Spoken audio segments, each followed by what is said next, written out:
Have you ever protected your money so tightly that you slowly stopped protecting your life? Skipping meals? Skipping small joys?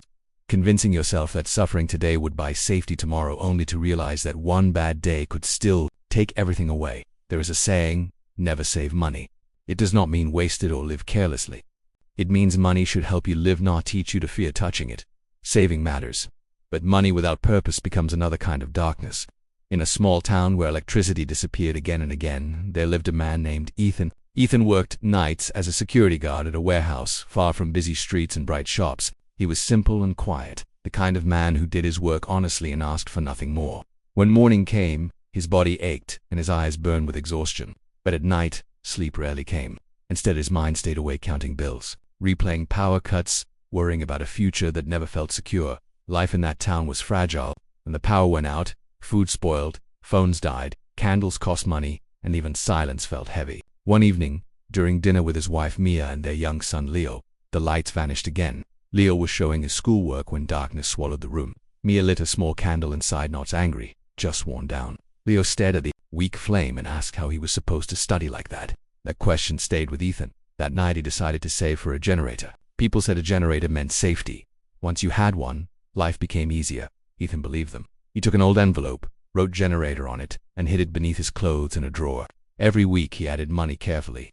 To add more, he removed small comforts from his life. No hot tea, no fruit, no new shoes even when the old ones broke and hurt his feet. Each sacrifice felt painful, but he told himself it was for the future.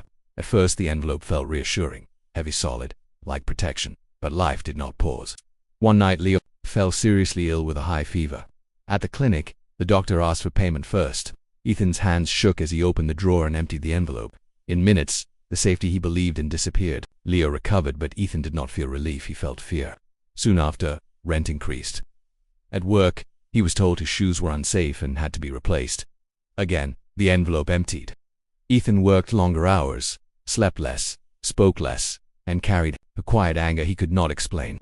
People said saving money makes you safe, but the more he saved, the more afraid he became of losing it.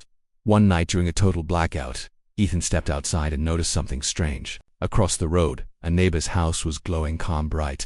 It belonged to Mrs. Carter, an elderly woman who sold snacks near the school. While the rest of the street drowned in darkness, her home stood steady. Ethan asked her how she still had light. She smiled and showed him a rechargeable lantern. She charged it when electricity was available and rented it out when it was not. It gave her income and peace. Something shifted inside Ethan for the first time. He understood that money locked in a drawer stayed silent, but money used wisely could speak and return. That night, he held the empty envelope and realized the problem was not how little he earned, but how fear had taught him to hide instead of live. Later, sitting at the kitchen table with a trembling candle, Ethan opened the envelope again. The numbers brought no comfort, only pressure in his chest. When Mia asked if he was still saving for the generator, he shook his head. Not confidently, honestly, he said. He no longer wanted to save just to feel safe. He wanted to build something that could help them live each day. The next morning, with shaking hands, he bought 2 rechargeable lanterns and a small phone charger. Spending felt like risk. Risk felt like failure. Still, he moved forward.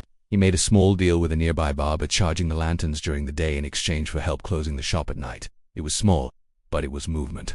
During the next blackout, Ethan walked door to door, offering light and phone charging for a small fee. Some doors stayed closed. Some faces looked suspicious, but others agreed, tired of darkness and silence. That first night he earned very little, yet it felt different. This money carried purpose, not fear. He recorded every expense and earning in a notebook and shared it openly with Mia. Money was no longer a secret. Week by week, he added tools, learned from mistakes, and adjusted. Leo helped her, writing names carefully, proud to feel useful. Their home changed quietly. Meals softened, voices calmed. Neighbors knocked with respect instead of pity even. When storms damaged equipment and fear returned, Ethan did not freeze. He repaired, adjusted, and continued. Months later, he bought a small solar panel. Imperfect, modest, but enough. When sunlight touched it for the first time, he felt a calm he had not known for years. That night, when the power failed again, their house stayed bright. Leo asked if this meant they were finally safe. Ethan answered gently. Safety was no longer about hiding. It was about building something that could stand again tomorrow. He flattened the old envelope and placed it inside the notebook as a reminder not of who he was proud of, but of who he refused to remain. Because saving alone cannot protect a life, but using what you have with care, courage, and purpose can turn fear into light. And life does not wait for perfect plans or full envelopes. It grows through small, brave steps taken even when darkness is still close.